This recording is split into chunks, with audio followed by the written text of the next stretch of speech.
Hello વિદ્યાર્થી મિત્રો, good morning. હવે જોઈએ આપણે ચેપ્ટર નંબર 2 ની અંદર જે ધંધાકીય સેવાઓ 1. હવે એની અંદર આપણે જે જોઈ ગયા છીએ એની થોડી ચર્ચા કરીએ. લાસ્ટ વિડિયોની અંદર તમે કેટલું શીખ્યા? તો લાસ્ટ વિડિયોમાં તમે વીમો જે ધંધાકીય સેવાઓમાં એક જ આપણે વીમા વિશે શીખ્યા. તો એમાં વીમાનો અર્થ એટલે કે એની વ્યાખ્યા હતી. ત્યાર પછી વીમા પોલિસી, ખાસ વીમા પોલિસી એટલે વીમાનો લેખિત કરાર, વીમાનો મૂળભૂત અભિગમ સામાજિક અથવા વીમાના મૂળ જેમાં છે સામાજિકતામાં, આ એક ગુણનો પ્રશ્ન. ત્યારબાદ વીમાના સિદ્ધાંતો શીખ્યા આપણે. તો વીમાના 4 સિદ્ધાંતો: એક સંપૂર્ણ ભરોસાનો સિદ્ધાંત, નુકસાન વળતરનો સિદ્ધાંત, વીમા યોગ્ય હિતનો સિદ્ધાંત અને હક બદલાનો સિદ્ધાંત. આ 4 સિદ્ધાંતો શીખી ગયા અને વીમાના પ્રકારો શીખ્યા. તો વીમાના પ્રકારો જે હતા એ આજે બાકી છે. ત્યાં એક તમને ખાલી પ્રકારો જ આપ્યા હતા, ડિટેલમાં વિગતવાર ભણવાના હતા, જે આજે આ વિડિયોની અંદર જોઈએ. તો જો વિદ્યાર્થી મિત્રો કે આ જે પ્રકારો શીખવાયા એ શોર્ટમાં કહું તો વીમાના મુખ્ય 2 પ્રકારો હતા.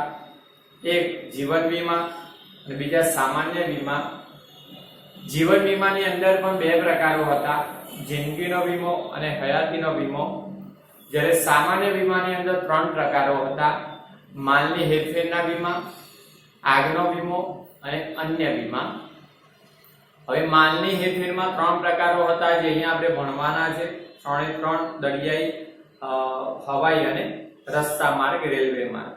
ઓકે, આગના વીમાનું ડિટેલમાં આના પછી જોઈએ અને અન્ય વીમાઓની અંદર સ્વાસ્થ્ય વીમોની જે માહિતી છે ભણી લઈશું. ઓકે, તો જોઈએ આજે આ વિડિયોની અંદર વીમાના પ્રકારો. જે તમારો એની અંદર પહેલો જીવન વીમાનો જે પ્રકાર છે એના વિશે. જીવન વીમો એક સામાજિકતા છે વીમાની, એટલે કે જે સામાજિક અભિગમ છે ને એ અહીંયા જોવા મળે. આપણે તમે તમારા ઘરની અંદર પણ જોજો અથવા આડોશી પાડોશી અથવા નજીકમાં હોય સગાવાલા એને પૂછી જોજો. તો જનરલી બધા લોકો પોતાના મેડિકલ વીમા ઉતરાવ્યા. મેડિકલ વીમો એટલે સ્વાસ્થ્ય અંગેનો વીમો, એ એની જીવનમાં. એના સિવાય ઘણા વીમા એવા છે કે જે ટર્મ વીમા છે, પોતાની જિંદગી માટેના છે. એટલે કે વ્યક્તિ પોતાના જીવન દરમિયાન એવું વચન મેળવશે કે એનું મૃત્યુ કોઈ શંકાસ્પદ કારણોથી જોખમથી થાય તો એના મૃત્યુ પછી એના વારસદારને રકમ મળે અને આ વચન મેળવી છે વીમા કંપની પાસે તો બદલામાં આવેશ તરીકે પ્રીમિયમ ભરે છે. આ જીવન વીમા થયા. એમાં 2 પ્રકારના છે. જિંદગીનો એટલે એ મૃત્યુ પામે પછી મળે અને હયાતીનો એટલે એની મુદત પૂરી થઈ જાય વીમાની અને એ જીવિત હોય વ્યક્તિ તો એને મળે, અથવા એ મુદત પહેલા એનું મૃત્યુ થાય તો એના વારસદારને મળે. તો બંને વીમા જોઈએ. જો તો જીવન વીમામાં 2 છે, જિંદગીનો વીમો અને હયાતીનો. પહેલા જિંદગીનો વીમો જોઈએ. હવે જિંદગીનો વીમો જુઓ, જે વ્યક્તિ વીમો ઉતરાવે છે એ વ્યક્તિનું મૃત્યુ થાય અને મૃત્યુ થાય પછી જ વીમાની રકમ એના વારસદારને મળે. આ પ્રકારનો વીમો એટલે જિંદગીનો વીમો. ફરીથી કહું, ધ્યાન આપજો. જિંદગીનો વીમો એટલે જે વ્યક્તિએ વીમો ઉતરાવ્યો છે એ વ્યક્તિનું મૃત્યુ થાય અને મૃત્યુ થાય ત્યારબાદ જ એ રકમ એના વારસદારને મળે. એ વીમો એટલે જિંદગીનો વીમો. અને વ્યક્તિ પોતાની જે જીવે છે ત્યાં સુધી હયાતી દરમિયાન આજીવન વીમા પ્રીમિયમ ભરે. આજીવન એટલે મૃત્યુ પામે એ પહેલા સુધી જીવે ત્યાં સુધી ભરે. ઓકે, કારણ કે અવેજના બદલામાં પ્રીમિયમ તો ભરવું પડે. પ્રીમિયમ એટલે રકમ વીમાની. ઓકે, તો જુઓ, જે વ્યક્તિનો વીમો લીધો હોય તે વ્યક્તિનું મૃત્યુ થાય ત્યારે જ, આ ખાસ શબ્દ જોજો, જે વ્યક્તિનો વીમો લીધો વ્યક્તિનું મૃત્યુ થાય ત્યારે જ તેના વારસદારને વીમા કંપની નક્કી કરેલી રકમ ચૂકવવાનું વચન આપે તેવા કરારને જિંદગીનો વીમો કહેવો. ખાસ વ્યક્તિનું મૃત્યુ થયા બાદ જ વારસદારને રકમ આપશે કંપની એવો વીમો એટલે જિંદગીનો વીમો. વ્યાખ્યા એની પૂછાયેલી છે. વ્યક્તિ આ વીમાની અંદર જો કીધું છે મેં, વીમો ઉતરાવનાર એટલે કે જે વ્યક્તિ વીમો લે છે એ વ્યક્તિ નક્કી કરેલ પ્રીમિયમ નક્કી કરેલા સમયાંતરે અને આજીવન ભરે. 3 સમય. પ્રીમિયમની રકમ નક્કી હોય, સમય નક્કી હોય અને આજીવન ભરવા.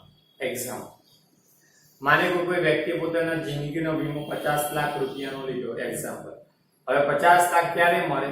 એ વ્યક્તિનું મૃત્યુ થયા બાદ જ એના વારસદારને મળે. કોઈ શંકાસ્પદ જોખમો જે નક્કી કર્યા હોય ને એ જોખમો દરમિયાન અકસ્માત થવાથી કે કોઈ મોટી બીમારી હોય XYZ. હવે 50 લાખનો વીમો લીધો તો એનું પ્રીમિયમ નક્કી કર્યું કે દર વર્ષે 20,000 નું પ્રીમિયમ ભરવાનું થાય. ઓકે, દર વર્ષે 20, 30 કે 50,000. એક્ઝામ્પલ આપણે 50,000 ફિગર 30,000 સોરી 20,000 ની ફિગર લઈએ છીએ એક્ઝામ્પલ તરીકે. તો વીમા કંપની નક્કી કરે કે દર 6 મહિને 20,000 પ્રીમિયમ, વર્ષે 40,000 નું પ્રીમિયમ ભરવાનું થાય. તો રકમ 20,000 એ પ્રીમિયમની નક્કી થઈ ગઈ અને સમય 6 મહિને વર્ષમાં 2 વખત ભરવાનું થાય. તો આ નક્કી કરેલું હોય સમય, પ્રીમિયમની રકમ અને આજીવન ભરવું પડે જીવે ત્યાં સુધી. બીજું દીકરા મોસ્ટ ઇમ્પોર્ટન્ટ 2 ગુણનું 3 ગુણનું કારણ આવે છે. કારણ જોજો, જિંદગીના વીમાને નુકસાન વળતરનો સિદ્ધાંત લાગુ પડતો નથી. કારણ કે અથવા શા માટે એવું પૂછી લે, એક્ઝામમાં પૂછાયેલું છે ઘણી બધી સ્કૂલોમાં. ફરીથી કહી દઉં, જિંદગીના વીમાને નુકસાન વળતરનો સિદ્ધાંત લાગુ પડતો નથી. અને જ્યારે નુકસાન વળતરનો સિદ્ધાંત ચાલ્યો ને ત્યારે કીધેલું કે જિંદગીના વીમામાં નુકસાન વળતરનો સિદ્ધાંત લાગુ પડતો નથી. મેં અંડરલાઈન કર્યું છે, વિડીયોમાં જોઈ લેજો. હવે નુકસાન વળતરનો સિદ્ધાંત શું કહે છે કે જે વીમા વસ્તુનો વીમો લેવામાં આવ્યો હોય એ વીમા વસ્તુને નુકસાન થયું તો એની ગણતરી પ્રમાણે નુકસાન વળતર ચૂકવવું. ઓકે, પરંતુ જિંદગીના વીમામાં કોઈ નુકસાનની ગણતરી કરવાની આવતી નથી. મતલબ સાંભળવાનો જવાબ, વ્યક્તિ જિંદગીનું મૂલ્ય અમૂલ્ય છે, એટલે કે જિંદગી અમૂલ્ય છે, અમૂલ્ય જેનું મૂલ્ય આંકી શકાતું નથી. આપણે જિંદગીનું મૂલ્ય આંકી શકાતું નથી એટલે એનું મૂલ્ય નક્કી થઈ શકે નહીં. પરંતુ વીમો લેનાર એ જે પોતાનું જિંદગીનું મૂલ્ય આંકે છે પોતાને પ્રીમિયમ ભરવાની ક્ષમતાને આધારે એના આધારે વીમાની રકમ નક્કી. ફરીથી કહો, જિંદગી અમૂલ્ય છે જેનું મૂલ્ય જેની કિંમત નક્કી થઈ શકતી નથી. મારું 10 કરોડ, કોઈ કે મારું 50 કરોડ, કોઈ કે મારું 2 કરોડ, કોઈ કે 1 કરોડ, કોઈ કે 50 લાખ. આ કોઈ મૂલ્ય આપણે જાતે નક્કી કરીએ તે હોતું જ નથી. હું કહું તે રીતના નક્કી નથી થતું, એટલે કે કિંમત નક્કી થાય નહીં. તમે 1 કરોડ કહો, કોઈ કે તમારી વેલ્યુ 5,000 ની પણ નથી, કોઈ કે તમારી 50 લાખ ની. એટલે એ રીતના નક્કી થતી નથી. એટલે જિંદગીની કિંમત નક્કી થતી નથી. પરંતુ વીમો લેનાર પોતે પોતાની જિંદગીનું જે મૂલ્ય આંકે છે પોતાનું પ્રીમિયમ ભરવાની ક્ષમતાને આધારે એના આધારે જિંદગી વીમાની રકમ નક્કી. એક્ઝામ્પલ કે મારી ક્ષમતા છે કે હું 50 લાખનો વીમો લઈ શકું છું, હું 1 કરોડનો વીમો લઈ શકું છું, હું 10 લાખનો વીમો લઈ શકું છું. હું આ કેવી રીતના નક્કી કરીશ? મારે દર મહિને પ્રીમિયમ ભરવાની ક્ષમતાને આધારે. જો હું 1 કરોડનો વીમો લઉં તો પ્રીમિયમ ઊંચું રહેવાનું, 50 લાખનો લઉં એનાથી ઓછી રકમનો તો પ્રીમિયમ ઓછું થવાનું, એનાથી ઓછી રકમનો લઉં તો બહુ ઓછું પ્રીમિયમ ભરવાનું. એટલે મારી આવકના સંદર્ભમાં પ્રીમિયમ ભરવાની ક્ષમતાના આધારે વીમાની રકમ નક્કી થાય. એ આપણું જિંદગીનું મૂલ્ય છે. અને આ વીમાની અંદર કોઈ આકસ્મિક સંજોગોમાં વ્યક્તિનું મૃત્યુ થાય અને એનું કારણ શંકાસ્પદ ના હોય તો વીમા કંપની પૂરેપૂરું વળતર ચૂકવે છે. બસ 3 સેન્ટેન્સ લખવાના થાય. IMP છે. ઓકે, બીજો જોઈએ હયાતીનો વીમો. હવે આ અને આ વીમામાં માઇનર ફરક સાંભળજો. અહીંયા વ્યક્તિનું મૃત્યુ થાય ત્યારબાદ જ વીમાની રકમ મળે, જ્યારે આની અંદર એવું નથી. તો જો વ્યક્તિએ નક્કી કરેલી મુદત પૂરી થાય, જે વ્યક્તિનો વીમો લીધો હોય એ વ્યક્તિએ નક્કી કરેલી વીમા મુદત પૂરી થાય. વીમા મુદત એટલે વીમો જેટલા મુદત માટે લેવાયો હોય તે મુદત. માનો કે 5 વર્ષનો વીમો લીધો, 10 વર્ષનો કે 15 વર્ષનો વીમો લીધો છે. એ વ્યક્તિની મુદત પૂરી થાય ત્યારે તે વ્યક્તિને પોતે જીવિત હોય એ મુદત દરમિયાન તો એને અથવા નક્કી કરેલી મુદત પહેલા જો મૃત્યુ થઈ ગયું એનું, તો પહેલા જો વ્યક્તિનું મૃત્યુ થાય તો તેના વારસદારને નક્કી કરેલી રકમ વીમા કંપની ચૂકવવાનું વચન આપે તેવા વીમા કરારને હયાતીનો વીમો કહેવાય. રિમાઇન્ડ અગેન, જે વ્યક્તિનો વીમો લીધો છે એ વ્યક્તિને નક્કી કરેલી મુદત દરમિયાન પોતે જીવિત હોય તો એને મળે. ઓકે, અને એ મુદત પછી એ મુદત પહેલા જો એનું મૃત્યુ થઈ જતું હોય તો એના વારસદારને વીમા કંપની રકમ ચૂકવશે. આ પ્રકારનો વીમો એટલે હયાતીનો. તો એક્ઝામ્પલ, માની લો કોઈ વ્યક્તિએ વીમો લીધો છે કે 20 વર્ષનો, હાલ એની ઉંમર 30 વર્ષની છે અને એને 20 વર્ષની મુદતનો વીમો લીધો 10 લાખનો અને દર વર્ષે 10,000 કે 5,000 નું પ્રીમિયમ ભરે છે. ઓકે, દર વર્ષે ભરે છે 5,000. હવે માનો કે 30 વર્ષની ઉંમરમાં લીધો, 20 વર્ષનો મુદતનો વીમો છે એટલે 50 વર્ષની ઉંમરે આ રકમ પાકે એની વીમાની, એટલી મુદત રહી. હવે માનો કે 40 વર્ષ થયા, નહીં પહેલા સમજાવો, 30 વર્ષની ઉંમરે વીમો લીધો, 50 વર્ષની મુદતમાં પાકે છે અને 50 વર્ષ પૂરા થઈ ગયા એના અને એને કઈ થયું નથી જીવન દરમિયાન, તો વીમા કંપની એને એ મુદત દરમિયાન જીવે છે, હયાત છે, તો એને રકમ આપી દેશે 10 લાખની રકમ વીમાની. ઓકે, હવે એવું થયું કે 30 વર્ષની ઉંમરમાં વીમો તો લીધો છે પણ 40 વર્ષની ઉંમરમાં એનું મૃત્યુ થયું, 50 વર્ષ સુધી જીવી શક્યો નહીં, 40 વર્ષની ઉંમર થઈ અને મૃત્યુ થઈ કોઈ કારણસર, તો વીમા કંપની આ રકમ એના વારસદારને આપી દેશે. એનો બાળકમાં જીવિત જે પણ હોય વારસદાર, પુત્રી હોય, પુત્ર હોય કે પત્ની, ઓકે, એને આ વીમાની રકમ આપે છે. જ્યારે આની અંદર તો મૃત્યુ થાય પછી જ મળે, આ જીવન જ ભરવાનું, મૃત્યુ પહેલા આમાં આ વીમામાં મૃત્યુ પહેલા રકમ મળતી નથી. જ્યારે અહીંયા મુદત છે, આની મુદત નથી, આ તો આજીવન જ છે, ત્યારે આમાં મુદત હોય 10 વર્ષ, 15 વર્ષ, 20 વર્ષ. ઓકે, બીજું, આ વીમાની અંદર વીમો લેનાર એ આ જે વચન મેળવે છે ને વીમાનું, એ બદલ વીમા કંપનીને ચોક્કસ સમયાંતરે મુદત સુધી, સમયાંતરે દર મહિને વર્ષે ભરવાનું તો વર્ષે અને 6 મહિને કે મહિને, ચોક્કસ સમયાંતરે અને મુદત સુધી પ્રીમિયમ ભરે છે. જે મુદત પૂરી થાય ત્યાં સુધી 15 વર્ષ, 15 વર્ષ સુધી ભરે છે. ઓકે, બસ આ વીમાની અંદર આટલું હતું. એમબી હતું, જેટલું બોલી નાખ્યું ને એટલું બધું તમને ચોપડીમાં એમાં મળશે. Most important. હવે વીમાનો બીજો પ્રકાર જોઈએ, સામાન્ય વીમા. તો જો સામાન્ય વીમાના 3 પ્રકારો છે. એક દરિયાઈ વીમો, બીજો હવાઈ વીમો, ત્રીજો માર્ગી વીમો, જેને રસ્તા અને રેલવે માર્ગ વીમો કહેવાય. તો આપણે પહેલો દરિયાઈ માલની હેરફેરના વીમા જોઈએ. એમાં સોરી, ઓકે, તો દીકરા મેં આ માલની હેરફેરના વીમા કીધા, સોરી મારી ભૂલ થઈ.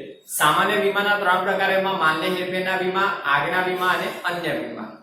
હવે માલની હેરફેરના વીમાના 3 પ્રકારો હતા, જે મેં કહી દીધા, દરિયાઈ, હવાઈ અને રસ્તા માર્ગ અથવા રેલવે માર્ગ. ઓકે, તો જો એ પહેલો માલની હેરફેરના વીમા કોને કહેવાય? તો જ્યારે એક સ્થળેથી બીજા સ્થળે માલને લઈ જતા પૂરેપૂરું અથવા આંશિક એટલે અંશતઃ નુકસાન થવાનું જોખમ હોય, તો આ સંજોગોમાં અથવા જે દરિયાઈ વીમો, હવાઈ વીમો, માર્ગ વીમા, રસ્તા, રેલવે વીમા તરીકે ઓળખાય.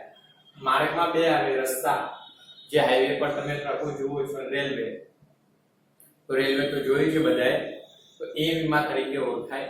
તમને ખબર છે ટ્રાન્સપોર્ટેશન, માલનું, કાચા માલનું ઉત્પાદન સ્થળે સુધી, ઉત્પાદન સ્થળનું બજાર સુધી માલનું વહન થતું હોય છે. તો એક સ્થળેથી બીજા સ્થળે માલ લઈ જવાનો હોય છે, પણ આ માલને એક જગ્યાએથી બીજા જગ્યાએ લઈ જાવ છો, એ સમય દરમિયાન ચોરી થવી, અકસ્માત થવો, લૂંટાઈ જવો અથવા નાશ પામવો, આવા ઘણા જોખમો હોય. જેવો માર્ગ તેવા જોખમો. તો એ નુકસાન થતું હોય છે, એ નુકસાન પૂરેપૂરું અથવા આંશિક નુકસાન થાય માલને, એના જોખમના રક્ષણ સામે વીમો લેવાય, જેને માલની હેરફેરના વીમા છે. એમાં 3 વીમા આપણે જોવાના, દરિયાઈ વીમા, હવાઈ અને માર્ગ વીમા. તો એની અંદર પહેલો દરિયાઈ વીમો જોઈએ. તો જુઓ, ખાસ ઇમ્પોર્ટન્ટ છે બધા વીમાની અંદર, નાના પ્રશ્નો ખાસ નીકળે છે. જુઓ, નાના પ્રશ્નો એ ભૂલના. દરિયાઈ માર્ગે માલ મોકલવાનું ઘણું સસ્તું છે, પરંતુ વિલંબકારી અને જોખમી છે. દરિયાઈ માર્ગે તમારે માલ મોકલવો છે એક દેશમાંથી બીજા દેશમાં, તો એક દેશના એક બંદરેથી બીજા બંદરે અથવા એક રાજ્યમાંથી બીજા રાજ્યમાં દરિયા કિનારેથી, તો માલ મોકલવાનું ઘણું સસ્તું છે. કેમ?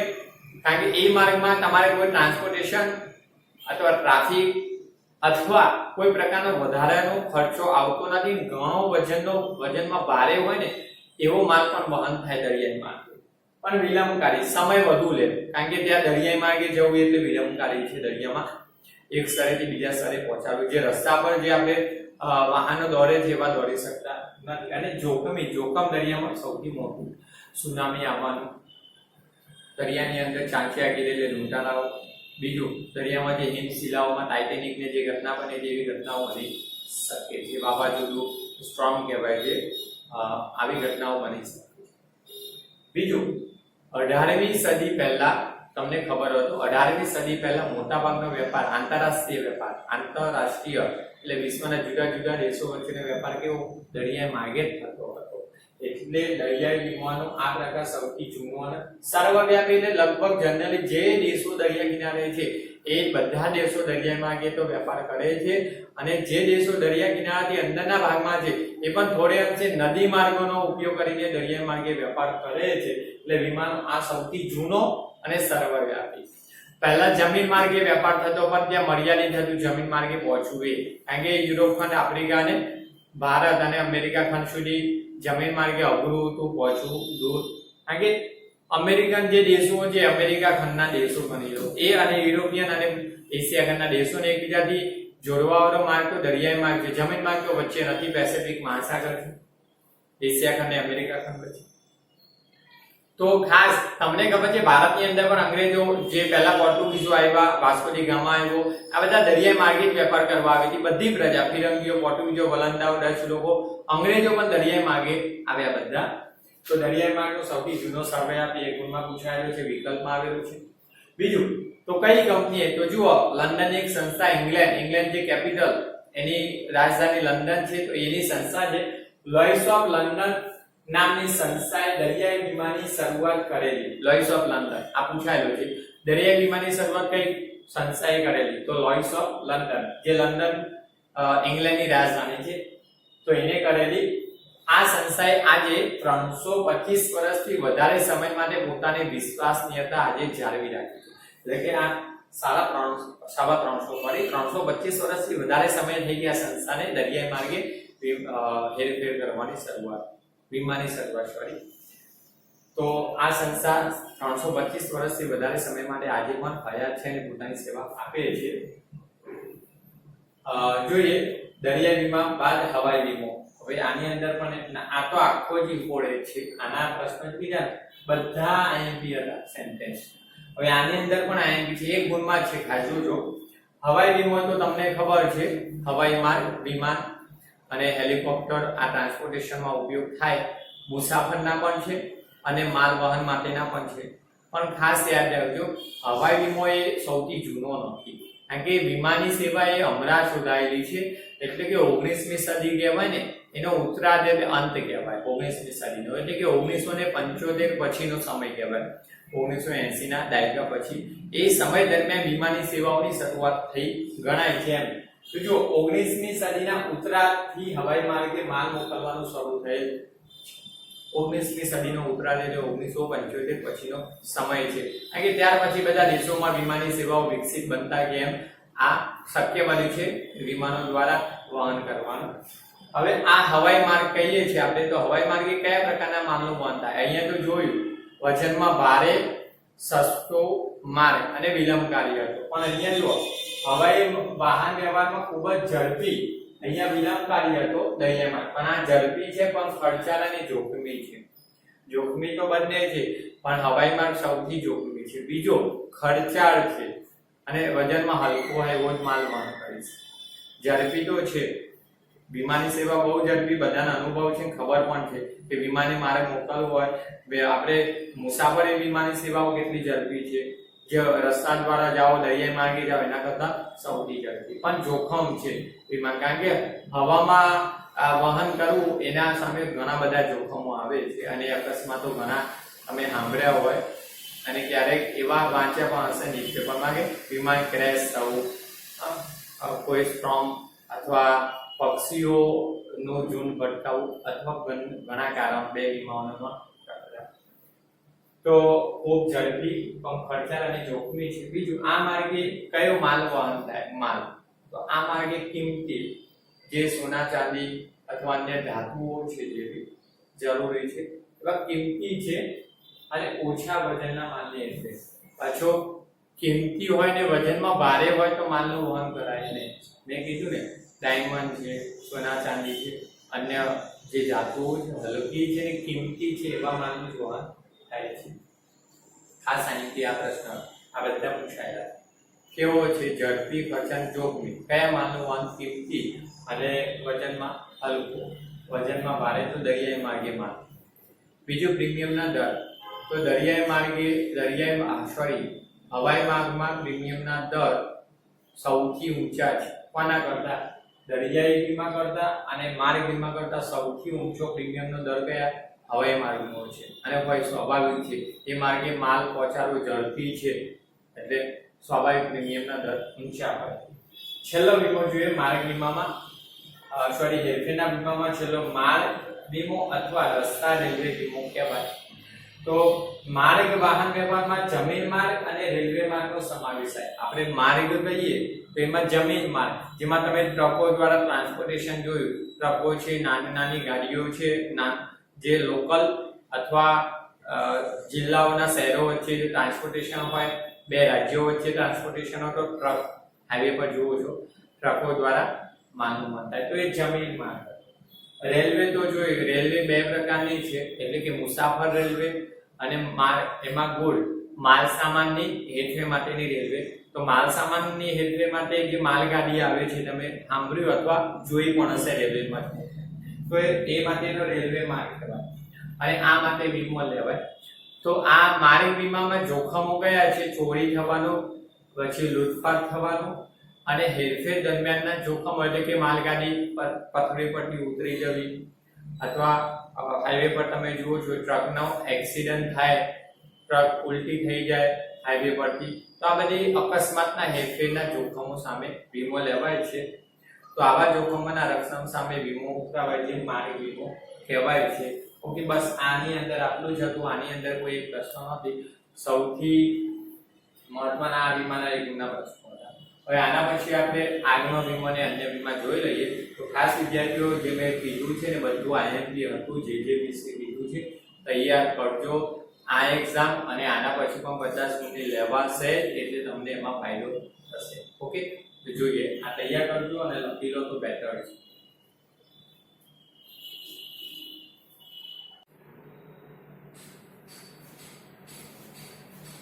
હવે જોઈએ વિદ્યાર્થી મિત્રો, લાસ્ટ આપણે સામાન્ય વીમાના જે પ્રકારો હતા એમાં માલની હેરફેરના વીમા જોયા. એમાં દરિયાઈ વીમો, હવાઈ વીમો અને માર્ગ રસ્તા વીમા, રેલવે વીમાને જોયું.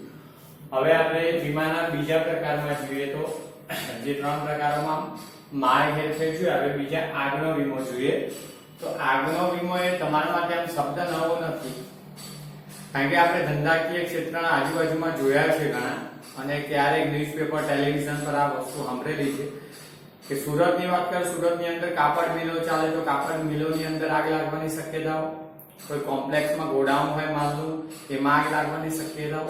પણ ક્યારેક જે વીમાદાર એટલે કે જે માલિકો છે એ શું કરે, માલ કે મિલકત હોય એની ધંધાકીય, એને રક્ષણ, આગ લાગે તો રક્ષણ મેળવવાના હેતુથી શું કરે છે, આગનો વીમો લે. કે આગ લાગે, માલ કે મિલકતને જો પૂરેપૂરું નાશ પામે અથવા અંશતઃ નુકસાન થયું તો આ નુકસાન વળતર મળે એ સામે વીમો લે છે, જે આગના વીમા તરીકે ઓળખાય.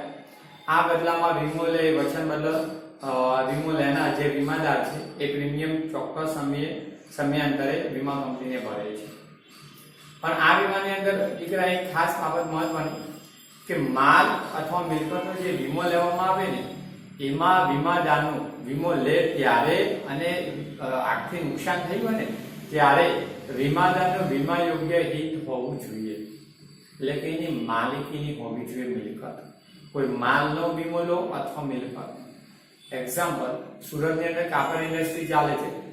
કાપડ ઇન્ડસ્ટ્રીની અંદર જે કપડું વણાય છે, કપડું આવે છે, હવે માર્કેટના જે વેપારી છે, સુરતમાં એક ઘટના બની, લાસ્ટ યર માર્કેટની અંદર આગ લાગી, ખૂબ બિલ્ડિંગ હતું, ત્યારે ઘણી બધી દુકાનોની અંદર કાપડ બળી ગયું હતું. તો ઘણી બધી મોટાભાગની જનરલી બધી જ જે દુકાનદારો છે ને, જે માલ ગોડાઉન વાળા છે, બધાએ વીમો લીધો જ હોય છે, પણ અખબાર બને ના લીધો. હવે તમને કહું કે દુકાનમાં માલ ભરે છે, તો માલને અને એની દુકાનની અંદર કોઈ મિલકત હોય, ફર્નિચર હોય, XYZ આવું હોય કિંમતી વસ્તુ, તો એનો પણ વીમો લેતો હોય છે. હવે માલનો વીમો લીધો હોય તો એ માલ પોતાની માલિકીનો હોવો જોઈએ વીમો ઉતારે ત્યારે, અને આર્થિક નુકસાન થાય તે સમય પણ એને પોતાનો માલિકીનો હોવો જરૂરી છે, જેને વીમા યોગ્ય હિત, એનું આર્થિક હિત હોવું જોઈએ, માલિકીનો હોવું જોઈએ. ખાસ આ સિદ્ધાંતનું પાલન થવું જોઈએ. જુઓ, માલ તેમજ મિલકતને ચોક્કસ રીતે લાગેલી આગને ચોક્કસ રીતે પોતે લગાવેલી હોય ને જાતે, કે માલની વેલ્યુ બજારમાં ઘટી ગઈ અને જો વીમો આગ લાગી જાય તો નુકસાન વળતર સારું મળે છે બજારમાં વેચવા કરતામાં. તો જાતે આગ લગાવે તો વીમા યોગ્ય જે સંપૂર્ણ ભરોસાના સિદ્ધાંતો ભંગ કરે કહેવાય. એટલે ચોક્કસ રીતે આગ લાગી હોય અને પરિણામે પૂર્ણ અથવા અંશતઃ માલ મિલકતને નુકસાન થાય અથવા તો તે સંપૂર્ણ નાશ પામે તો નુકસાન વળતર આપવાના વચનના બદલામાં પ્રીમિયમનું અવેજ મેળવવાના કરારને આગનો વીમો. માલને સંપૂર્ણ અંશતઃ પૂરેપૂરું નુકસાન થાય તો સામે નુકસાન વળતર મેળવવાના હેતુથી પ્રીમિયમ ભરે છે અને આવો કરાર કરાય એને આગનો વીમો. તો વ્યાખ્યા ગૃહમાં યાદ રાખજો, આગના વીમાની બહુ અપારમાં પૂછાયેલી છે. બીજું આ ખાસ આ પૂછાય છે, આગના વીમામાં વીમા યોગ્ય હિતના સિદ્ધાંતનો આગ્રહપૂર્વક અમલ થવો જોઈએ. ફરીથી એક વખત કહું, આગનો વીમો જ્યારે લેવામાં આવે માલ અથવા મિલકતનો, ત્યારે માલ અને મિલકતની માલિકી વીમો લે ત્યારે અને આગ લાગીને નુકસાન થયું એ સમયે પણ વીમા એ માલ કે મિલકતની માલિકી જે વ્યક્તિ છે વીમો લેનાર એની જ હોવી જોઈએ. ઓકે, પછી વીમો લે ત્યારે હોય અને નુકસાન થાય એ સમયે વેચી નાખેલી હોય તો એને ક્યારે પણ વીમા પોલિસી સોરી વીમા કંપની વીમાનું નુકસાન વળતર આપતી નથી, માલ મિલકતનું નુકસાન વળતર. ઓકે, એટલે એ સમયે પોતાનું હોવું જોઈએ, વીમા યોગ્ય હિત માલિકી હોવું જોઈએ. બીજા વીમા જોઈ લઈએ, બસ આની અંદર આટલું જ હતું. અન્ય વીમા, તો અન્ય વીમાનો ચર્ચા કરી. વીમાનો ત્રીજો, સામાન્ય વીમાનો ત્રીજો પ્રકાર, આના વિશે અગાઉના વિડીયોમાં મેં શોર્ટમાં હતું એટલું જ છે અને કહી દીધું. એક વીમાનું ખાલી ભણવાનું એ વખતે પણ કીધું હતું, એ જોઈએ. આ જે વીમા વ્યવસાય છે, વીમાનો એક વ્યવસાય છે, વ્યવસાયિક પ્રવૃત્તિ આપણે શીખ્યા ધંધાકીય સેવાઓ. તો આ સેવાનું કાર્ય કરતી છે એટલે વ્યવસાયિક છે. તો વીમાના વ્યવસાયમાં વૈવિધ્ય આવવાના કારણે વીમાના અનેક પ્રકારો અસ્તિત્વમાં આવ્યા. વૈવિધ્ય એટલે વિવિધ પ્રકારે સંશોધન અને વિકસિત થયા છે. એમાં જુદા જુદા વીમાના પ્રકારો, પોલિસી, પ્રીમિયમના દર ઓછા, તો આવું વૈવિધ્ય કહેવાય, વિવિધતા આવી એમ. તો કયા કયા, તો થોડા નામ આપી દઉં ફરીથી. તો આ જે સમૂહ વીમાઓ આવી ગયા કે સમૂહમાં કોઈ આયોજન થઈને નુકસાન થાય તો એનું વળતર સામે આવી ગયું. જે ગાયિકા છે, ગાયિકા જેમ કે લતા મંગેશકર, જે ગાય છે સારા સૂર, તો એ પોતાના સૂર અંગેનો વીમો લે છે કે સૂરને ગળું ખરાબ થાય એ અંગેનો વીમો. ક્રિકેટર હોય, રમત ગમતના વીમા આવે, એમાં ક્રિકેટર હોય તો પોતાનો હાથ, પગ, આંગળી એ અંગેનો વીમો લે છે કે એનાથી કોઈ નુકસાન થાય તો એની સામે વળતર મળે. રનર જે દોડવીરો છે, દોડમાં રેસમાં મેરેથોન દોડ હોય ને, તો દોડ અંગે પોતાના પગનો વીમો લે છે. પછી ફૂટબોલ અંગેમાં પોતાના પગનો ખેલાડી લે છે, તો આ વીમા રમત ગમતના કહેવાય છે. પછી આ ડાક્ટરી વીમો એટલે આરોગ્ય અંગેના વીમા, મેડિકલ વીમા, જે કોઈ બીમારી આવે અને એનું નુકસાન થાય અથવા ખર્ચ થાય એની સામે વળતર, અથવા મૃત્યુ થાય એ સમયે વળતર. ત્યાર પછી નુકસાન વળતરનો એટલે કે ધંધો બંધ રહેવાનું, જેમ કે આ કોરોનાનો સમય આવ્યો, ધંધો બંધ રહ્યો તો એ સામે નુકસાન વળતર મેળવવું હોય, બંધ રહેવા સામે એનો વીમો. ધંધો ચાલુ હોય, ખોટ થાય તો નુકસાન વળતરનો વીમો પણ લઈ શકાય. બીજું છેતરપિંડી સામે વફાદારીનો વીમો, કોઈ છેતરપિંડી થઈને તમે હકીકત સાચી જણાવવા મળે એ અંગેના વીમા છે. બીજા અન્ય કે આપણે મોટરકાર હોય, ટુ વ્હીલર, ફોર વ્હીલર, એમાં અકસ્માતના વીમા ત્રાહિત પક્ષના વીમા લે છે. સામેના વ્યક્તિને કોઈ અકસ્માતથી નુકસાન આપણાથી થયું હોય તો એને પણ વીમા વીમા કંપની વીમો પાસ કરે, વીમાની રકમ મળે એનો પણ વીમો હોય છે. ત્યાર પછી આપણે ખાસ સ્વાસ્થ્ય વીમો જોવાનું. ઘણા બધા વીમા હોય, રમત ગમતના, સ્પર્ધાના, કોઈ કુદરતી આપત્તિને કારણે કોઈ રમત ગમતનું આયોજન ન થઈ શકે એનો પણ વીમો હોય છે. જેમ કે હમણાં જોયું 2020 વર્લ્ડ કપ આવે છે ક્રિકેટનું, અને ફંક્શન માનો કે એ તો થોડું દૂર પહેલા આયોજન પહેલા જ બંધ હોય, પણ આયોજન થઈ ગયું હોય અને કયા કયા સ્ટેડિયમમાં કયા કયા દિવસે મેચ રમાવાની છે તો આયોજન થયું, ટિકિટ પણ વેચાઈ ગઈ અને કોઈ આકસ્મિક કારણસર ન રમાય તો નુકસાન જાય છે, પ્રેક્ષકો ના મળે, આવે નહીં, પોલીસ અને વીમાનું પ્રસારણ થાય નહીં, તો એ બધાના સામે રક્ષણ સામે વીમો લઈ શકાય છે. જે અન્ય વીમાના પ્રકારો ઘણા હતા એ ખાલી જાણકારી માટે મેળવવાના હતા. એમાં આપણે મેડિકલ વીમો, મેડિકલ ઇન્સ્યોરન્સ, જેને સ્વાસ્થ્ય વીમો પૂછાય છે એની વિશે જોઈ લો. તો વ્યક્તિના આરોગ્યની જાળવણી અને સારવાર માટે ખૂબ જ ખર્ચ કરવો પડે અને બધાના અનુભવ છે પોતાના વ્યવહારિક જીવનમાં. એટલે ઘરમાં જોજો કોઈ વ્યક્તિ, તમારા કુટુંબમાં કોઈ વ્યક્તિ બીમાર પડે તો એના આરોગ્યની જાળવણી અથવા સારવાર પાછળ ઘણો ખર્ચો થાય. કોઈ હોસ્પિટલમાં તમે હોસ્પિટલાઇઝ કરો છો, દાખલ કરો છો તો એની પાછળ ઘણું લાંબુ લચક બિલ આવી જાય છે. અને અત્યારે જોયું કોરોનામાં સામાન્ય ઇન્ફેક્શન લાગી જાય, સંક્રમિત થઈ જાય એ વ્યક્તિને ખાલી હોસ્પિટલમાં, પ્રાઇવેટમાં ખાસ જો ટ્રીટમેન્ટ લેવાની થાય તો તમારું લાંબુ 50,000, 40,000, 90,000, લાખ રૂપિયા જેવી સારવાર એવું બિલ આવી જાય છે. તો આની સામે વીમો ઉતરાવનાર એટલે કે આપણે જાતે આવું રક્ષણ મેળવવા સામે વીમો ઉતરાવનાર વ્યક્તિને નક્કી કરેલ શરતો અનુસાર વીમા કંપની વીમા પ્રીમિયમના બદલામાં માંદગીનો ખર્ચ ભરપાઈ કરી આપે તેવી વીમા પોલિસીને સ્વાસ્થ્ય વીમો અથવા મેડિકલ ઇન્સ્યોરન્સ કહેવાય. એટલે કે વીમો ઉતરાવનાર વ્યક્તિ, માનો કે આપણે વીમો લેતા હોય અમુક માંદગીઓ સામે કે ડેન્ગ્યુ અથવા એમાં હોસ્પિટલાઇઝ થવું પડે, દાખલ થવું પડે ત્યારે, કોઈ ટાઇફોઇડ છે અથવા અત્યારે તો તમે જુઓ છો કેન્સર જેવી બીમારીઓ છે, ડાયાબિટીસમાં કોઈ મોટી ગંભીર બીમારી થાય, બીજું ખાસ ઓપરેશનો ખાસ પ્રકારના હોય અને આવી કોરોના જેવી અગાઉ જે ભૂતકાળમાં આવી ગયેલી બીમારીઓ એ સામે રક્ષણ સામે જો તમે વીમો ઉતરાવવા માંગતા હોય તો વીમા કંપની સામે શરત અનુસાર તમને વીમા કંપનીને તમે પ્રીમિયમ આપો છો તો કંપની તમને વચન આપે છે કે માંદગીના સમયે તમારો જે ખર્ચો થાય ભરપાઈ કરી આપે. તો એને સ્વાસ્થ્ય વીમો કહેવામાં આવે છે. ઓકે, પૂછાયેલું છે ઘણી સ્કૂલોમાં. ચલો, વીમાના પ્રકારો. સામાન્ય વીમાના ત્રણ પ્રકારો પૂરા થયા. હવે વીમાનો છેલ્લો કન્ટેન્ટ આપણે જોઈએ તો વીમાનું ખાનગીકરણ. ખાનગીકરણ કરવું એટલે વીમા ક્ષેત્રની અંદર જે વીમાનો વ્યવસાય છે એમાં ખાનગી કંપનીઓ પણ ધંધો કરી શકે. તો એ પહેલાની ઘટના કહું કે આપણે આઝાદ થયા 1947માં, ત્યારથી આપણું બંધારણ જ્યારે 26 જાન્યુઆરી અમલ આવ્યું, જે 2049 અને 50માં મુકાયું અમલમાં, ત્યારથી માંડીને 1991 સુધી તમામ ઉદ્યોગ ધંધા ક્ષેત્રમાં સરકારી હસ્તક હતા. ઇજારો સરકારનો હતો અને ત્યાં સંપૂર્ણ અંકુશો હતા. એટલે આ ઉદ્યોગો સરકાર હસ્તક હતા. 1991 પછી આપણે અર્થતંત્રમાં 3 સુધારા લાવ્યા: ઉદારીકરણ, ખાનગીકરણ અને વૈશ્વિકીકરણ. તો આ ઔદ્યોગિક નીતિ નવી ઘડાઈ. એ અન્વયે તમામ ક્ષેત્રોની અંદર છૂટછાટ આપવામાં આવી. વિદેશી કંપનીઓને અને ભારતીય ખાનગી કંપનીઓ, વ્યવસાયિક વ્યક્તિઓને રોકાણ કરવાની છૂટ આપી. તો 1991 પહેલાની જે વાત છે ત્યાં સરકારી અંકુશો સરકાર હસ્તક હતા. ઓકે, તો એ જ વસ્તુનું ખાનગીકરણ ક્યારે થયું એ જોઈએ. એમાં વીમાનું ક્યારે થયું?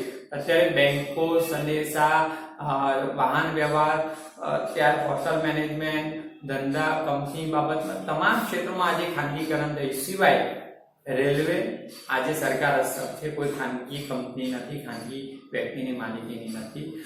સંરક્ષણ ખાતું ભારતીય, સંરક્ષણના સ્પેર પાર્ટ, સાધનો, શસ્ત્રો, સરંજામ પર ભારતીય કંપનીઓ દ્વારા થાય છે. એમાં ખાનગીકરણ થયું નથી. બાકીના બધા ક્ષેત્રોમાં ખાનગીકરણ થયું. તો વીમામાં ક્યારે થયું એની વાત કરીએ, કેટલા ટકાવારીમાં થઈ જોઈએ? તો ભારતમાં વીમાની શરૂઆત ખાનગી ક્ષેત્રથી થઈ હતી. ભારત દેશની અંદર વીમાની શરૂઆત ખાનગી ક્ષેત્રમાંથી થઈ હતી. અને કેવી રીતના એ પણ કહું તો ભારતમાં બ્રિટિશ હુકુમત એટલે કે અંગ્રેજોનું શાસન ચાલતું હતું. એ સમયે ઘણી બધી વિદેશી અને એમાં બ્રિટિશરોની કંપનીએ ભારતમાં વીમા કાર્યની શરૂઆત કરી હતી. અંગ્રેજોની જ કંપનીઓ હતી, ઇંગ્લેન્ડથી અને ઘણી બધી યુરોપિયન દેશની વીમા કંપનીઓ ભારતમાં વીમા કાર્યની શરૂઆત કરી, ઇન્સ્યોરન્સ કંપનીની.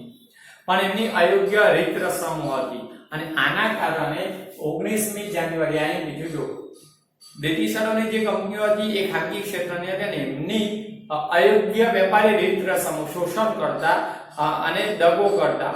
તો આના કારણે 19મી જાન્યુઆરી 1956 ના રોજ વટહુકમ એટલે રાષ્ટ્રપતિના કહેવા પ્રમાણે દ્વારા જીવન વીમાના ધંધાનું, હવે જીવન વીમા એટલે આપણે જોયા જિંદગીનો વીમો અને હયાતીનો વીમો, એ જીવન વીમાના ધંધાનું રાષ્ટ્રીયકરણ કરવામાં આવ્યું. એટલે તમામ જે ખાનગી કંપનીઓ એ સમયે બ્રિટિશરોની હતી એ બધી કોની માલિકીની થઈ ગઈ? સરકારની માલિકીની થઈ. રાષ્ટ્રીયકરણ એટલે સરકારની માલિકીની થઈ.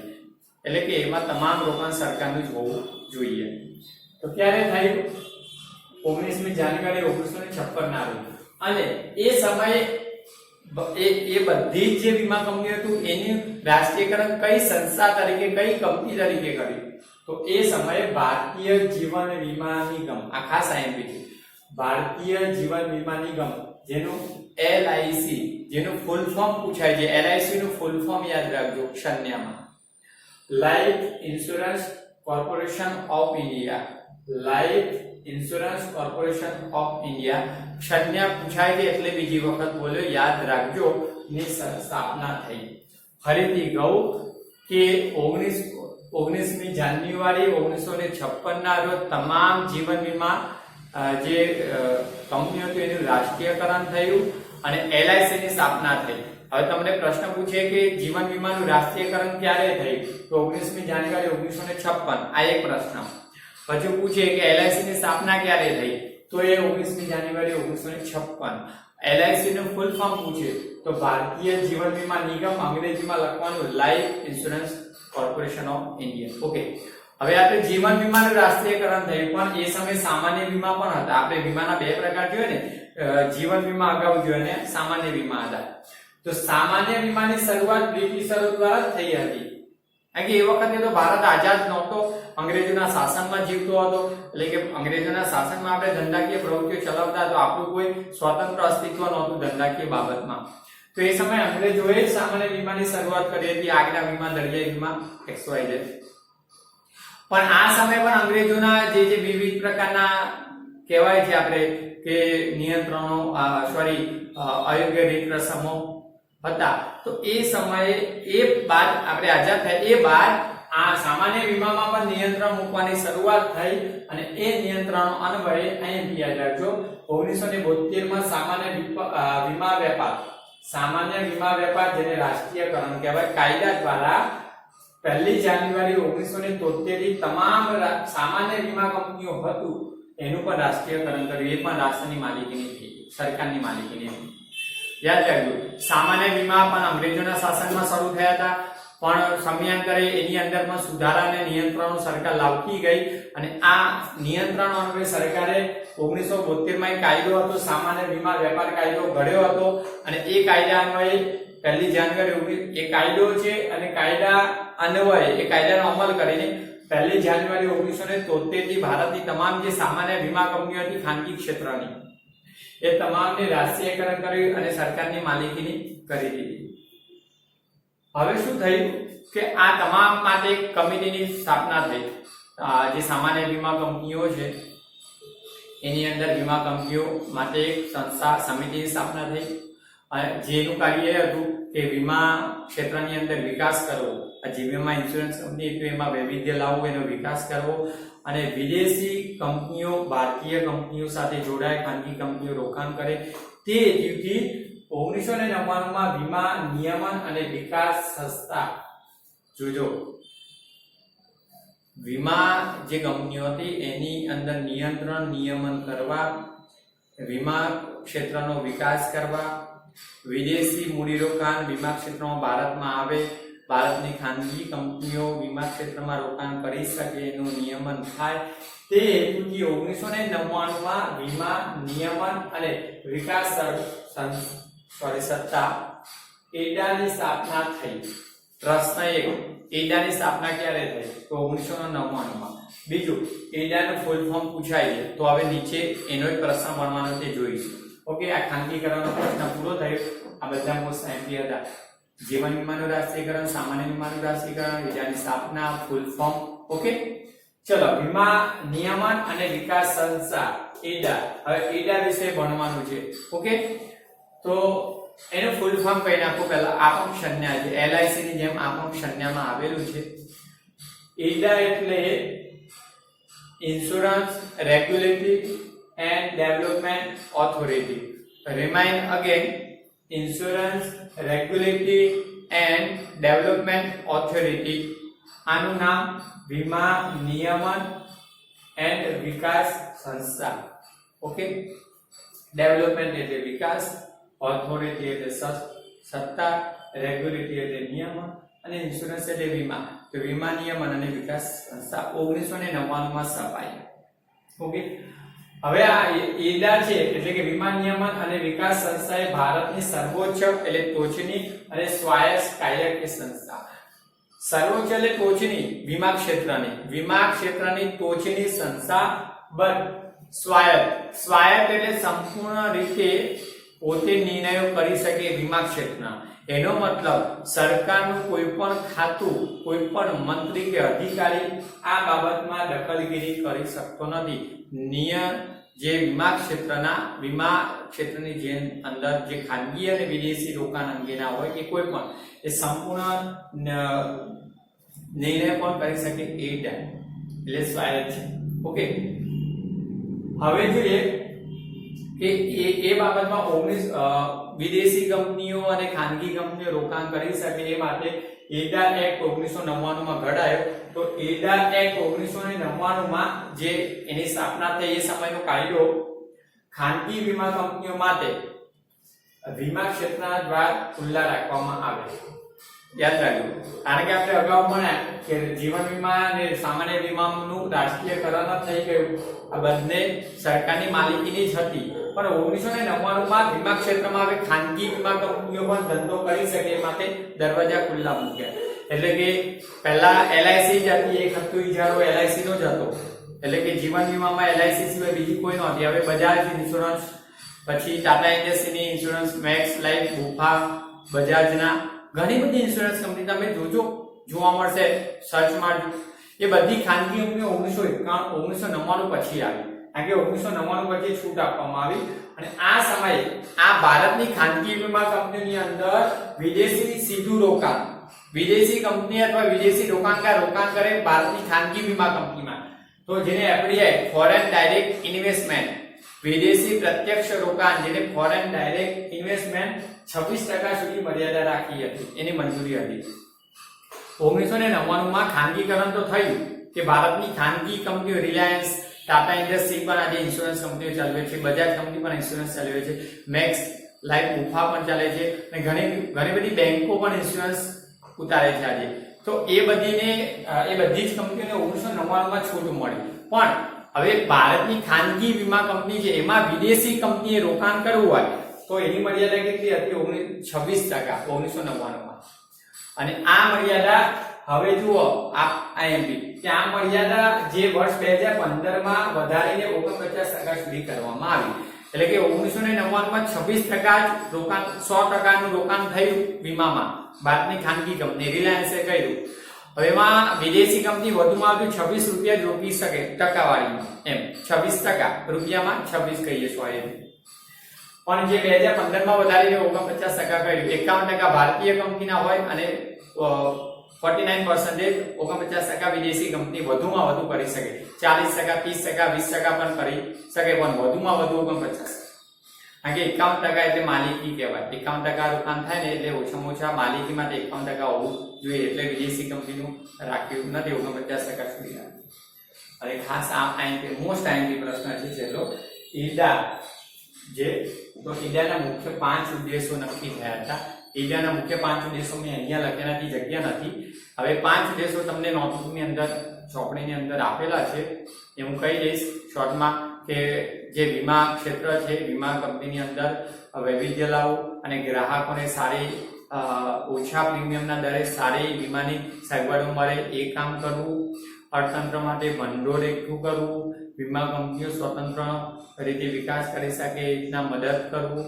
આ બધા ઉદ્દેશો જે તમને 5 ઉદ્દેશો આપ્યા છે તો એ ચોપડીની અંદર મોસ્ટ IMP છે, જોઈ લેજો, ખબર પડે એવા છે.